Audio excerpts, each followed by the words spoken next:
नमस्कार, आप देख रहे हैं एएनबी न्यूज और मैं हूं आपके साथ चंद्रशेखर त्रिशूल। उत्तराखंड राज्य के 21वें स्थापना दिवस के मौके पर देहरादून पुलिस लाइन मैदान में परेड कार्यक्रम का आयोजन किया गया। इस दौरान सीएम पुष्कर सिंह धामी ने घोषणाओं का पिटारा खोल दिया। वहीं सीएम ने राज्य आंदोलनकारियों को बड़ी सौगात दी।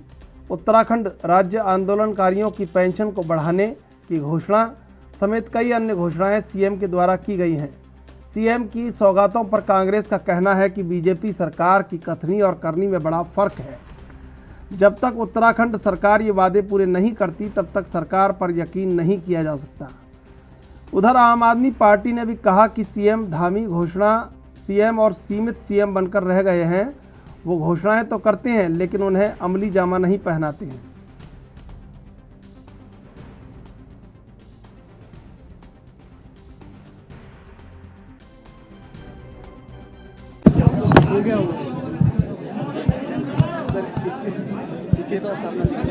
राज्य स्थापना दिवस के अवसर पर मैं सभी प्रदेशवासियों को अपनी तरफ से बहुत शुभकामनाएं देता हूं। और आज 21 वर्ष हमारे राज्य स्थापना के पूरे हो रहे हैं। माननीय प्रधानमंत्री जी ने हमारे सामने 2025 का लक्ष्य रखा है कि 2025 में जब उत्तराखंड हमारा 25 वर्ष का होगा तो वो हर क्षेत्र में हिंदुस्तान का एक आदर्श और उत्कृष्ट उत्तराखंड होगा।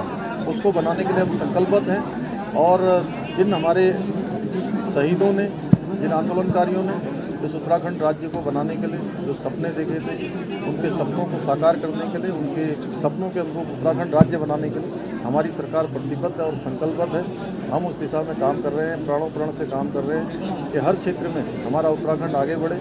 और जैसा केदारनाथ में माननीय प्रधानमंत्री जी ने हमारे सामने, सब लोगों के सामने, उत्तराखंड वासियों के लिए उन्होंने कहा कि आने वाले समय में जो ये तीसरा दशक है, 20 से 30 का दशक, ये उत्तराखंड का दशक होगा और उत्तराखंड हिंदुस्तान के हर क्षेत्र में श्रेष्ठ राज्य बने, उसके लिए हम सब काम करें। आंदोलनकारियों का तोहफा मिला है जो आंदोलनकारी भाइयों के लिए, जिनकी वजह से, जिनकी शहादतों से, जिन मातृ शक्ति से ये प्रदेश बना है, उनके लिए जितना भी हम कम करें सरकारें, वो कम है। अगर ऐसा और अच्छा हो जाए कि चिन्हीकरण फिर खुलवा दिया जाए, उससे बड़ी सौगात कोई नहीं होगी। और गैरसैंण को संपूर्ण राजधानी का दर्जा कांग्रेस ने कहा है कि हम देंगे। अगर भाजपा ये करके दिखाए तो सोने पे सुहागा होगा, लेकिन इनकी करनी और कथनी में हमेशा फर्क रहता है। आज से, अभी से और अगले महीने से ये पेंशन बढ़ाई जाए तो अच्छा है। ये ना हो ये कई सरकार गठित होने के बाद होगा तो गलत होगा। उत्तराखंड के मुख्यमंत्री श्री धामी जी ने अभी थोड़े दिन पहले घोषणा की थी कि उत्तराखंड के जो आंदोलनकारी हैं, जिनका चिन्हीकरण नहीं हुआ, उनका हम चिन्हीकरण करेंगे। आज तक कोई चिन्हीकरण नहीं हुआ। मुख्यमंत्री सिर्फ और सिर्फ घोषणा मुख्यमंत्री, समिति बनाओ मुख्यमंत्री बनकर रह गए हैं। इनकी घोषणाएं और समितियां सबको दिखाई दे रही कि कैसी घोषणाएं और कैसी समितियां इनकी होती है। चाहे आप किसी भी विषय पर बात कर लीजिए, हर विषय पर इनकी सिर्फ समिति होती है और घोषणा होती है। घोषणा और समिति के सिवा इन्होंने कुछ नहीं किया। चिन्हीकरण के विषय पर जो इन्होंने घोषणा की थी धामी जी ने, वो कहाँ है चिन्हीकरण की घोषणा? बताएं। आंदोलनकारी उत्तराखंड का जवाब मांगता है। मैं भी उत्तराखंड राज्य आंदोलनकारी हूं, मैं भी जवाब मांगता हूं। कहाँ है आपकी वो घोषणा जिसमें आपने कहा था चिन्हीकरण होगा?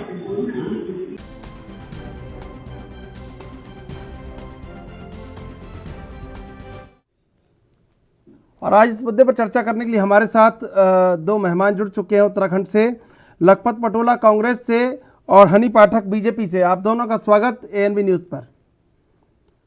लखपत पटोला जी, आज 21 साल का उत्तराखंड हो गया, कैसा महसूस करते हैं? योगदान आपका भी रहा, योगदान भाजपा का भी रहा। देखिए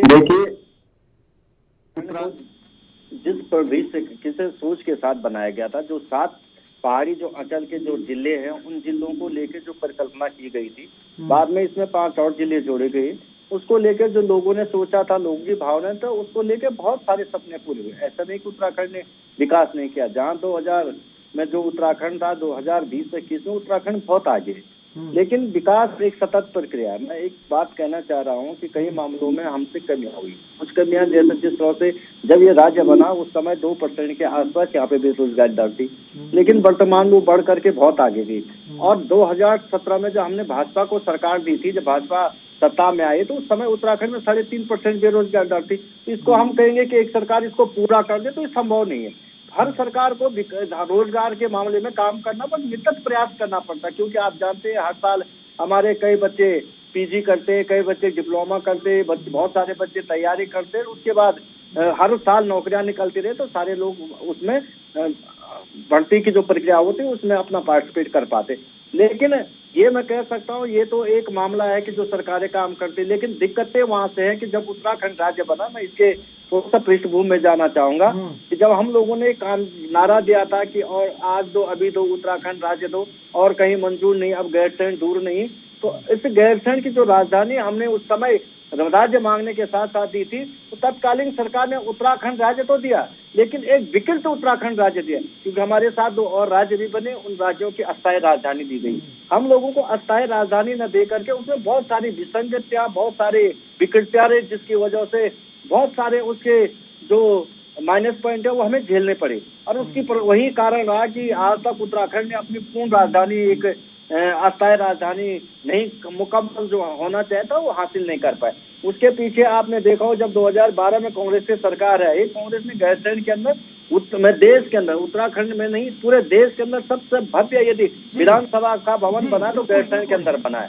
कांग्रेस ने विधानसभा भवन बनाने का काम किया, गैरसैंण को चारों ओर से जोड़ने का काम किया, गैरसैंण विकास प्राधिकरण बनाने का काम किया, वहाँ पे हेलीपैड से लेकर सारी सुविधाएं देने का काम। लेकिन ये काम अगर 2000 में ही शुरू हो जाता तो ये जो मूल समस्या थी उसका निदान हो जाता, पहली बात है। दूसरी बात मैं ये कह सकता हूँ कि जैसे हम लोगों ने पलायन के 2 मानक है। पलायन व्यक्ति 2 रूप में करता है। पहले रूप में तो व्यक्ति जब उसके पास संसाधन नहीं है, उसको सुविधाएं नहीं मिल पा रही, वो व्यक्ति मजबूरी में पलायन करता है। दूसरा व्यक्ति यदि विकसित हो जाता है, वो अपने को सक्षम बना देता तो वो अपने आप को जो सुविधाएं हैं उन सुविधाओं एक एक करके जवाब लेते हैं, लंबी चर्चा करनी है। हनी पाठक जी, कैसा महसूस करते हैं किस साल का उत्तराखंड, और लक्ष्य रखा गया है कि 2025 में 25 वर्ष का जो उत्तराखंड होगा वो पूर्ण रूप से एकदम संपन्न होगा, समृद्ध होगा और तमाम जो चीज़ें अधूरी रह गई वो सारी पूरी होंगी। संपन्न होगा क्या, संपन्न हो रहा है। मैं तो ये कहूंगी लगातार अगर देखा जाए तो संपन्नता की ओर उत्तराखंड को हमारे देश, ये प्रदेश के मुख्यमंत्री लेके आ रहे हैं। और आज का जो ये मुद्दा था कि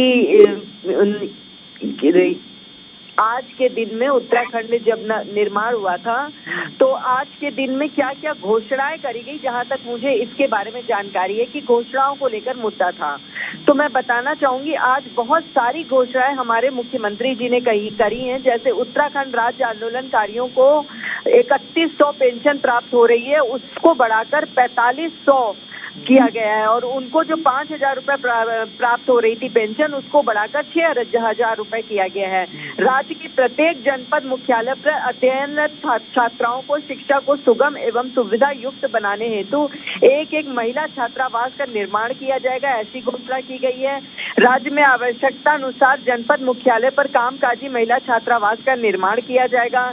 ईजा बोई शगुन योजना के तहत सरकारी अस्पतालों में जच्चा बच्चा के सुरक्षित स्वास्थ्य हेतु अस्पतालों में 48 घंटे रुकने वाली प्रसूता महिलाओं को 2000 उपहार धनराशि भेंट की जाएगी। और चेली जागी रैया नौनी योजना के तहत 11 से 18 आयु वर्ग की किशोरियों को THR सुविधा प्रदान की जाएगी। 11 से 18 आयु वर्ग की किशोरियों को सैनिटरी नैपकिन उपलब्ध कराने हेतु प्रत्येक आंगनवाड़ी केंद्रों में सैनिटरी नैपकिन वेंडिंग मशीन की स्थापना की जाएगी और 104 के माध्यम से निःशुल्क चिकित्सीय परामर्श भी उपलब्ध कराया जाएगा। आरोग्य उत्तराखंड क्रोनिक DDG दीर्घकाली एवं पुरानी बीमारियों के उपचार के लिए भी दवाइयां निःशुल्क उपलब्ध कराई जाएंगी। देहरादून एवं हल्द्वानी में नशा मुक्ति केंद्र की स्थापना की जाएगी। राज्य में state institute of urban development की स्थापना की जाएगी। तो ये सब योजनाएं नहीं है क्या? ये सब उत्तराखंड को विकास में लेकर जाने वाली योजनाएं तो हैं। क्या ये विकास पथ पर ले जाने की इसमें से कोई भी योजना आपको नहीं नजर आ रही है कि इसमें से कोई भी योजना जो है विकास की तरफ लेकर जाने वाली नहीं है?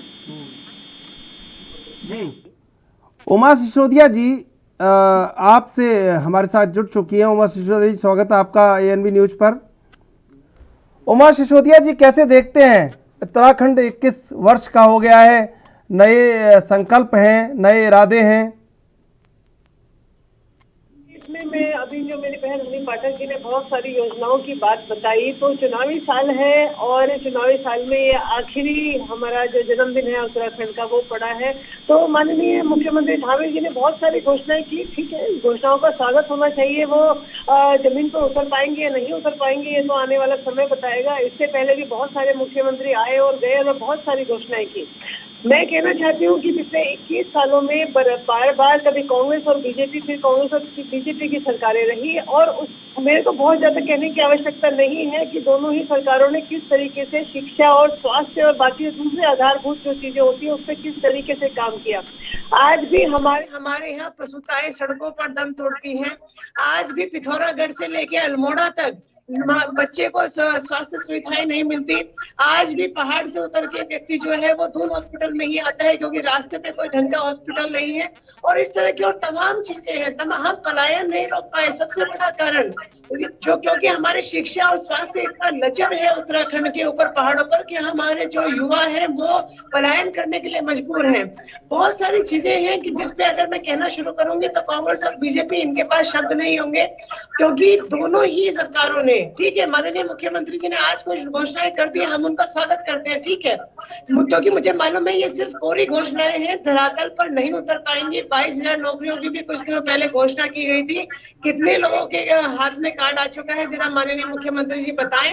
और कितनी तमाम युवक हैं, युवतियां हैं जो लगातार धरना प्रदर्शन पर बैठे हुए हैं, जिनके बारे में मुख्यमंत्री जी सोचना तो दूर, उनसे उनके पड़ोस से होकर निकल जाते हैं लेकिन उनसे मिलते नहीं है। लखपत बटोला जी, बिल्कुल, उमा सिसोदिया जी जवाब ले लेते हैं। सरकारों ने उमा सिसोदिया जी जवाब, उत्तराखंड के सारे संसाधनों का दोहन किया है, वो शर्मनाक है। उमा सिसोदिया जी जवाब ले लेते हैं। लखपत बटोला जी, हनी पाठक जी, आप दोनों की सरकारों को नकार दिया है पूरी तरीके से। पहला जवाब लखपत बटोला जी आपसे। देखिए, जिनकी आप बात कर रहे हैं वो निश्चित रूप से इससे पहले कहीं ना कहीं किसी पार्टी, किसी संगठन से जुड़े रहे होंगे। मुझे जो लगता है अगर वो जुड़े रहे होंगे तो उन्हें यदि इतनी विकटतियां थी, इतनी दिक्कतें थी, उन्हें पहले कहना चाहिए।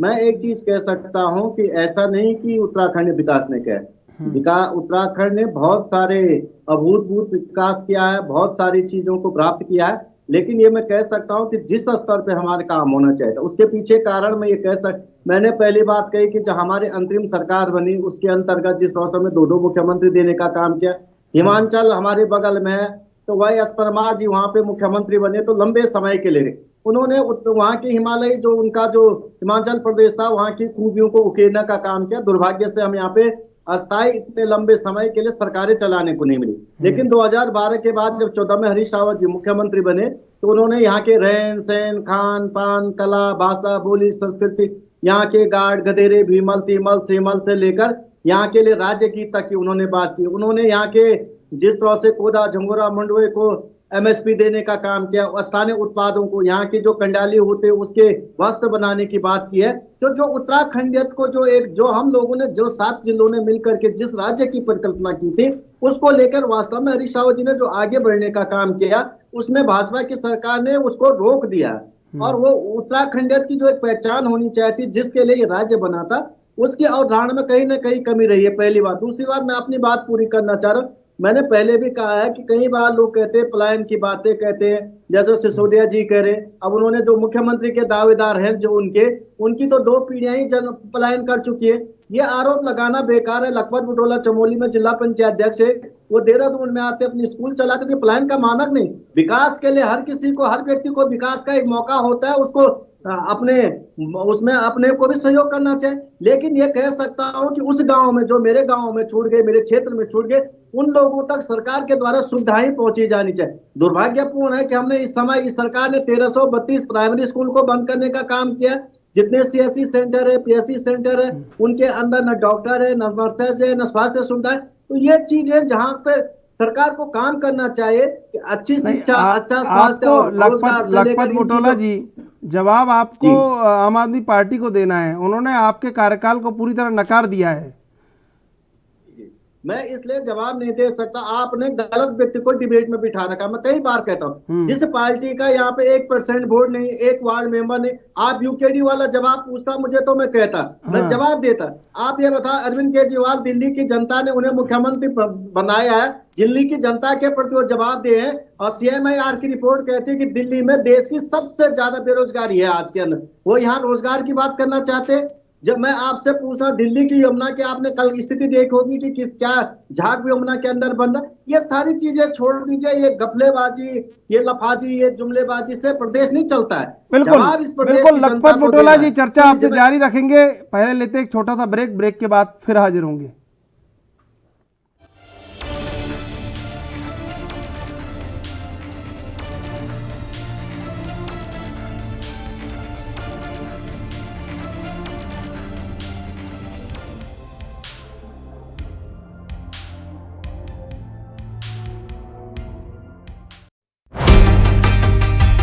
उत्तराखंड राज्य की 21वीं वर्षगांठ पर समस्त राज्यवासियों को बधाई। राज्य के चौमुखी विकास के लिए प्रदेश सरकार का विकल्प रहित संकल्प, जिस पर सदैव कार्यरत हैं हम। रोजगार को प्राथमिकता देते हुए लगभग 24,000 रिक्त पदों पर शुरू हुई भर्ती प्रक्रिया। PSC के तहत और समूह ग और ख के पदों पर चयन के लिए आयु सीमा में 1 साल की छूट दी गई है और राज्य की विभिन्न प्रतियोगी परीक्षाओं के आवेदन शुल्क को भी हटा दिया गया है। स्वरोजगार योजनाओं से बड़ी संख्या में राज्यवासी हो रहे हैं लाभान्वित। अतिथि शिक्षकों के वेतन, MBBS इंटर्न के स्टाइपेंड, विद्यार्थियों की छात्रवृत्ति एवं तीलू रोतेली आंगनबाड़ी कार्यकर्त्री पुरस्कार की राशि में भारी वृद्धि और NDA, UPSC जैसी लिखित प्रवेश परीक्षाएं पास करने पर प्रोत्साहन राशि की व्यवस्था की गई है। कोविड से लड़ाई में मजबूती से डटे हैं हम।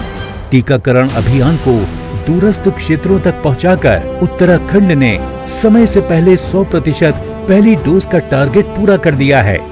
कोविड-19 से प्रभावित तकरीबन हर वर्ग के लिए लगभग 700 करोड़ रुपए के आर्थिक पैकेज से 16 लाख से अधिक लोग लाभान्वित हो रहे हैं। महामारी से प्रभावित निराश्रित बच्चों के लिए वात्सल्य योजना की सुरक्षा और महिलाओं को मिला मुख्यमंत्री महालक्ष्मी योजना का सहारा। अब आम लोगों की पहुंच में है मुफ्त स्वास्थ्य सुविधाएं। 44 लाख लोगों के बन चुके हैं आयुष्मान कार्ड। निशुल्क जांच योजना के तहत मुफ्त पैथोलॉजिकल टेस्ट की सुविधा भी है।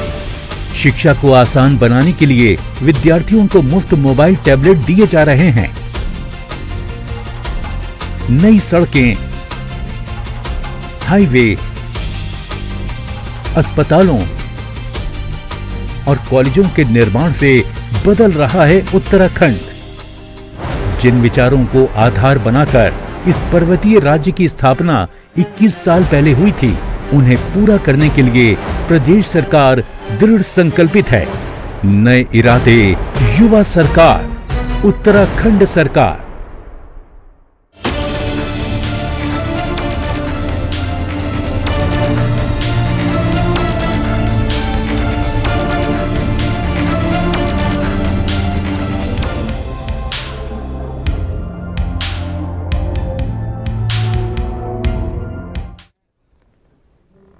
तीनों मेहमान हमारे साथ जुड़े हुए, चर्चा आगे बढ़ाते हैं। हनी पाठक जी, जैसे लखपत बुटोला जी ने आम आदमी पार्टी के अस्तित्व को पूरी तरह नकार दिया, अब आपके कार्यकाल को भी उन्होंने नकार दिया है आम आदमी पार्टी ने, तो जैसे उन्होंने अस्तित्व को ही नकार दिया, आप क्या कहना चाहेंगे? जवाब क्या होगा कि जो आपने काम किया है वो कैसे काम किया है और आगे क्या करना चाहते हैं? क्या नकारेंगे जिसका कोई अस्तित्व है ही नहीं? इनका खुद का क्या अस्तित्व है, आप मुझे बताइए। 7 या 8 लोग टोटल ये बचे हैं। इनका अस्तित्व होने के लिए 2-4 लोग तो इनके साथ और जुड़ने चाहिए ना, तब तो इनका अस्तित्व होगा। तो ये कुछ मायने भारतीय जनता पार्टी के लिए रखती ही नहीं है कांग्रेस। तो जब कांग्रेस कुछ भी मायने कांग्रेस कुछ भी मायने भारतीय जनता पार्टी के लिए रखती ही नहीं है, तो इनकी नजर में अस्तित्व है नहीं है, हम लोगों को कोई फर्क पड़ता ही नहीं है। हम तो समुद्र हैं, इसमें से 1 लोटे अगर इधर उधर चले भी गए तो ये बहुत खुश हो रहे हैं उसमें। तो मैं ये बताना चाहूंगी कि हमें कोई फर्क नहीं पड़ता है कि कांग्रेस की नजर में क्या अस्तित्व है क्या नहीं है। ये अपना अस्तित्व पहले बचा ले, उसके बाद ही ये सोचे कि भारतीय जनता पार्टी का क्या अस्तित्व है क्या नहीं है। दोबारा हम ही आ रहे हैं और 2022 में हमारी ही जीत है, जिसके कारण ये हमारी जीत तय है, जिसके कारण कांग्रेस और आम आदमी पार्टी को भय है और कुछ भी नहीं है इसके सिवाय। और जैसा उमा जी कह रही हैं कि हम लोग धरातल पर कार्य करते हैं, बाकी दोनों पार्टियों ने सिर्फ और सिर्फ झूठ बोला है। तो मैं आपको अरविंद केजरीवाल का एक बहुत बड़ा बयान याद दिलाती हूँ कि अरविंद केजरीवाल जी ने एक बार कहा था, मेरी नानी कहती थी कि मेरा राम किसी का मस्जिद तोड़कर बनाए गए मंदिर में नहीं बस सकता। तो जब किसी का मंदिर तोड़कर बनाए गए राम मंदिर नहीं बच सकता, तो मुझे एक बात बताइए, तो क्यों फिर वहां अयोध्या गए और क्यों वहां पर फिर वो लाग लपेटे लगाए, फिर क्यों वहां पर लाला की दुकान खोल दी, फिर क्यों कहा कि हम सभी को तीर्थ यात्रा फ्री कराएंगे, एसी टिकट देंगे, वहां रहने की व्यवस्था देंगे। मुझे आप एक बात बताइए, मैं और आप एक मध्यम परिवार से बिलोंग करते हैं, हम आना जाना अपने आप से खर्चा कर सकते हैं, तो हम जैसे परिवार को भी वो फ्री में तीर्थ यात्रा क्यों करवाएंगे? कहाँ से पैसा लाएंगे? केंद्र सरकार से हम जैसे लोगों के ऊपर पैसा लुटाने के लिए इनके पास पैसा कहाँ से आ रहा है? पूरा धन पूरा कोष क्या ये सिर्फ लुटाने में, सिर्फ मतलब हमें जीतना है, लाला की दुकान अपनी खोलनी है, इसके सिवाय हमें कुछ भी नहीं करना है। हमेशा फ्री की दुकान खोल के चलानी है, कोई कार्य धरातल पर खोलकर नहीं दिखाना है। हमेशा कहा करते थे हम हर घर पानी पहुंचाएंगे, तो एकदम 100% अरविंद केजरीवाल जी ने ये लाग लपेटा सत्य कहा। इस बार ये बारिश के मौसम में उन्होंने हर घर पानी पहुंचाया, पलंग सबकी तैरना शुरू हो गई, सीपी जैसी जगह पर पानी तैर रहा था तो इन्होंने हर घर पानी पहुंचा ही दिया। आपकी बार भी इस जगह उन्होंने लाग लपेटा नहीं दिखाया, वादा अपना पूरा कर दिखाया, हर घर पानी पहुंचाया। हनी पाठक जी, आपने दोनों के अस्तित्व को ही नकार दिया पूर्ण रूपेण। अगर विपक्ष ही नहीं होगा तो फिर कैसे होगा? आपने दोनों के अस्तित्व को ही नकार दिया। मैंने आपको 100 बात की एक बात बोल दी, 2022 में दोबारा भाजपा तय है, सभी पार्टियों को इस बात से भय है। जी उमा जी, आपका अस्तित्व ही खतरे में बताया है उन्होंने, और कांग्रेस ने भी आपको नकार दिया है। अब आप कहाँ खड़े हैं? कोई बात नहीं। घमंड तो रावण का भी कभी ना कभी टूटा था, घमंड कांग्रेस का भी टूटा है। आज इनके दिन चल रहे हैं, एक दिन इनका भी वक्त आ जाएगा। मैं अपनी बहन से सिर्फ इतना पूछना चाहती हूँ कि उन्होंने कहा कि अरविंद केजरीवाल ने हर घर में पानी पहुँचा दिया और जो बैग थे वो पानी में तैर रहे थे। मेरी बहन को शायद ये मालूम नहीं है कि एमसीडी नगर निगम दिल्ली का, उससे कौन काबिज है? उससे बीजेपी काबिज है, सबसे ज्यादा पार्षद आपके हैं। तो ये जो एरिया है जिसमें आप बोल रही हैं कि पानी लोगों के क्षेत्रों में भरा गया है, नदी नालों की सफाई किसके कार्य क्षेत्र में है? हनी जी, शायद आपको मेरे से बेटर मालूम होगा। मुझे एमसीडी आपके पास समय दीजिएगा। एमसीडी आपके पास है, एमसीडी में आपके पार्षद काबिज है। अगर उन्होंने सही तरीके से जो ड्रेनेज सिस्टम है दिल्ली का, उसको सही तरीके से अगर वो नहीं कर पाए हैं, तो इसमें अरविंद केजरीवाल जी का कोई दोष नहीं है। दोनों लोगों को साथ में मिलकर काम करना चाहिए। अच्छी लोकतंत्र का ये एक परिचायक होता है, चाहे आप पक्ष में है चाहे आप विपक्ष में है। लेकिन बीजेपी की राजनीति इस तरह की है कि दिल्ली के लोगों को इतना परेशान कर दिया जाए और उसके बाद ये कहा जाए कि ये तो नहीं कर रहे हैं अरविंद केजरीवाल। बिल्कुल हमारी लगातार डिमांड है। बिल्कुल उमा जी, लखपत बुटोला जी नहीं दिया है। कुमार विश्वास पुराने साथी आम आदमी पार्टी के, उन्होंने एक ट्वीट किया आज के बनाने निकले थे चंद्रगुप्त और बन गया चंदा गुप्ता। तो कहीं ना कहीं आम आदमी पार्टी जिस तरह से घिरती जाती है, और लेकिन लगातार कहीं हर एक राज्य में जहां पर चुनाव है वहां पर खड़ी है, तो कैसे देखा जाए कि उत्तराखंड की जो मूलभूत जो विकास है वो कैसे होगा, और उसके लिए संकल्प क्या है आपका? देखिए, कुमार विश्वास ने जो अरविंद केजरीवाल जी पे जो पंक्तियां लिखी हैं, जो कविता लिखी है, वो 2 साल पहले जो लिखी थी वो सबको पता है। उस पे हम बहुत ज्यादा कुछ कहना नहीं चाहते, लेकिन ये मैं जरूर कह सकता हूँ कि केजरीवाल जी को दिल्ली की जनता ने बड़ी जवाबदेही दी थी और जिससे वो पूरी तौर से विफल। हम इसलिए उनसे बहुत बातें नहीं करना चाहते। उत्तराखंड के प्रत्येक बातें हो रही है। आज उत्तराखंड का स्थापना दिवस है। जवाब दे रहे हैं, आप जवाब दीजिएगा अपनी बारी आने पर जवाब। सत्ता पर आते हैं, अगर एक ईमानदार व्यक्ति को मुख्यमंत्री के रूप में जनता चुनती है तो मैं समझती हूँ कि वो उत्तराखंड। आप जवाब दीजिएगा उमा जी, जवाब दीजिएगा। अभी लखपत बुटोला जी अपनी बात रख रहे हैं। जी लखपत जी। जी, मैं एक चीज कह सकता हूँ। मैंने कहा आज क्योंकि उत्तराखंड के स्थापना दिवस की बातें हैं और मैं बहुत सारी शुभकामनाएं देना चाहता हूँ आप लोगों को भी, सभी लोग। लेकिन मैं ये कह सकता हूँ कि जो 2000 में जहाँ पे उत्तराखंड है उससे पूरा देश भी आगे बढ़ा। उत्तराखंड उससे कई गुना आगे बढ़ा। ऐसा नहीं कि उत्तराखंड आगे नहीं बढ़ा, यहाँ विकास नहीं हुआ, यहाँ लोगों को रोजगार, शिक्षा, स्वास्थ्य, सड़क, बिजली, पानी नहीं मिला। लेकिन ये जरूर कहा जा सकता है कि कुल मूल चीजें हैं जिन पे ध्यान नहीं दिया गया है। जैसे हमारी सरकार ने पिछली बार यहाँ पे जमीन के खरीदे भू कानून के अंदर जिससे आजकल बहुत बवाल आ गया, हमारी सरकार ने उस पर रिस्ट्रिक्शन किया था। इस सरकार ने उसको खोलने का काम किया है। उस पर मजबूती के साथ काम होने की जरूरत है। मैं ये कह सकता हूँ कि जो हमारे पहाड़ी जिले हैं, जो सुदूरस्थ गाँव है, उनमें और विकास की जरूरत है। जो हमारे मूल आदमी जो एक अंतिम पायदान तक जो लोगों को सुविधाएं मिलनी चाहिए उसके लिए काम किया जाना शेष है। और मैं आपसे कह सकता हूँ, ये निश्चित रूप से कह सकता हूँ कि पिछले 5 साल के लिए बात की जाए तो भाजपा सरकार ने केवल, हम इसलिए आज दोष नहीं लगाना चाहे, मुझे दोषारोपण नहीं करना चाहे, लेकिन माननीय मुख्यमंत्री जी ने जिस तरह की घोषणाएं आज की है उस पर मैं कह सकता हूँ जब मुख्यमंत्री जी जुमे 30-40 दिन के मुख्यमंत्री शेष रह चुके हैं और तब इस तरह की बातें कहें और इस तरह की बातों को करें तो बहुत अच्छा नहीं लगता। यदि उत्तराखंड के प्रति उनका गंभीर वो होते तो निश्चित रूप से मैंने कहा कि जो यहाँ कोदा, जंगूरा, मंडवा, भीमल, तीमल था, और जो यहाँ के जो हमारे नारंगी, संतरे, जो उत्पाद स्थानीय उधर राजमा, चौलमा, जो चीजें उत्पाद थे उनको लेके जो हमारी सरकार ने तत्कालीन उनके मूल्य निर्धारण किया था, उन पर MSP देने का काम किया, तो उसको बढ़ाने का काम करते। मुख्यमंत्री जी ने अभी 1 हफ्ता पहले कहा कि हम प्रत्येक जिले से 2-2 उत्पादों को अंतर्राष्ट्रीय स्तर पर उनकी पहचान देंगे।